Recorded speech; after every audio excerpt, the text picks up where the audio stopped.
Hi friends, എല്ലാ കൂട്ടുകാർക്കും ഫുഡ്സോഫിടുക്കിയിലേക്ക് സ്വാഗതം. ഇന്ന് ഞാൻ വന്നിരിക്കുന്നത് കുഴിപ്പനിയാരം റെസിപ്പി ആയിട്ടാണ്.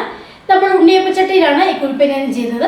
ഇതൊരു തമിഴ്നാടൻ റെസിപ്പിയാണ്. ചട്നിയുടെ ഒക്കെ കൂടെ കഴിക്കാൻ നല്ല ടേസ്റ്റാണ്. അപ്പോൾ ഈ ചട്നി എങ്ങനെയാണ് ചെയ്യുന്നതെന്നുള്ള വീഡിയോ ഞാൻ നേരത്തെ അപ്ലോഡ് ചെയ്തിട്ടുണ്ടായിരുന്നു. അതിൻ്റെ ലിങ്കും ഡിസ്ക്രിപ്ഷൻ ബോക്സിലുണ്ട്. നിങ്ങളൊന്ന് ചെക്ക് ചെയ്ത് നോക്കുക. അപ്പോൾ നമുക്ക് എങ്ങനെയാണ് എളുപ്പത്തിൽ കുഴിപ്പനിയാരം ചെയ്യുന്നത് നോക്കാം വീഡിയോയിലേക്ക്. ഇന്ന് ഞാൻ വന്നിരിക്കുന്നത് അരിപ്പൊടി വെച്ച് ഉണ്ടാക്കാൻ പറ്റുന്ന ഒരു പനിയാരത്തിൻ്റെ റെസിപ്പിയാണ്. ഇൻസ്റ്റന്റ് ആയിട്ട് ചെയ്യാൻ പറ്റുന്ന പനിയാരം, കുഴിയപ്പം അങ്ങനെയൊക്കെ ഇതിനെ വിളിക്കാം. എങ്ങനെയാണ് ഈ റെസിപ്പി ചെയ്യുന്നതെന്ന് നോക്കാം. 1 കപ്പ് അരിപ്പൊടി ഞാനിപ്പോൾ ഒരു ബൗളിലേക്ക് ഇട്ട് കൊടുക്കുവാണ്. ഇത് അപ്പം, ഇടിയപ്പം, പത്തിരിപ്പൊടിയാണ്. അരിപ്പൊടി ഇപ്പോൾ ഒരു ബൗളിലേക്ക് ഇട്ട് കൊടുക്കാം. കടയിൽ നിന്ന് വാങ്ങിച്ച റെഡിമെയ്ഡ് അരിപ്പൊടിയാണ്, വറുത്ത അരിപ്പൊടി. ഒരു ക്രിസ്പിനെസ് കിട്ടാൻ വേണ്ടിയിട്ട് ഒരു 1/4 കപ്പ് വറുത്ത റവ ചേർത്ത് കൊടുക്കുവാണ്. 2 pinch baking soda. Baking soda ഒന്ന് ആക്റ്റീവായിട്ട് വരാൻ വേണ്ടിയിട്ട് പുളി എന്തെങ്കിലും ചേർത്ത് കൊടുക്കണം. അപ്പം ഞാൻ ചേർത്ത് കൊടുക്കുന്നത് തൈരാണ്. 1/2 കപ്പ് തൈര്. ഇതൊന്ന് മിക്സ് ചെയ്തെടുക്കാം.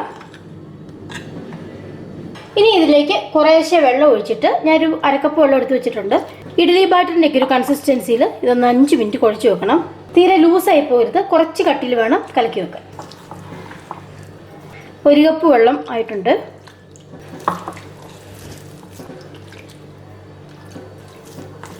ഈ ഒരു കൺസിസ്റ്റൻസിയിലാണ് നമ്മളിപ്പോൾ ഇത് മിക്സ് ചെയ്ത് വെച്ചിരിക്കുന്നത്. നമുക്കിതൊരു 5 മിനിറ്റ് റെസ്റ്റ് ചെയ്യാൻ വെക്കാം. അതിന് ശേഷം വേണം ഉപ്പൊക്കെ ചേർത്ത് കൊടുക്കാൻ. ഇപ്പോൾ നമ്മളിത് അടച്ചു വെച്ചിട്ട് 5 മിനിറ്റ് ആയിട്ടുണ്ട്.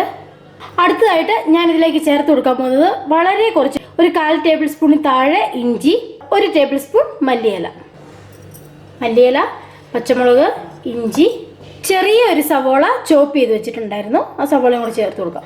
ഇത് ചെറുതായിട്ട് അരിഞ്ഞെടുക്കണം. ഇനി ഇതിലേക്ക് ചേർത്ത് കൊടുക്കുന്നത് പാകത്തിന് ഉപ്പ്. നന്നായിട്ട് മിക്സ് ചെയ്യാം. നിലക്കടല ഇഷ്ടമുണ്ടെങ്കിൽ എണ്ണയിൽ വറുത്ത് ചേർത്ത് കൊടുക്കാറുണ്ട്.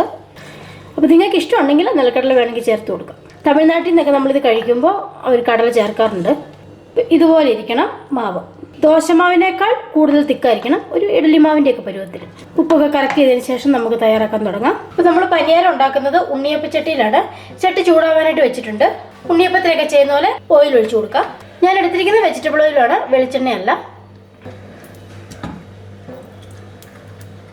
മാവ് ഒന്നുകൂടി ഒന്ന് നന്നായിട്ട് മിക്സ് ചെയ്തതിന് ശേഷം നമുക്ക് ഒഴിച്ചു കൊടുക്കാം.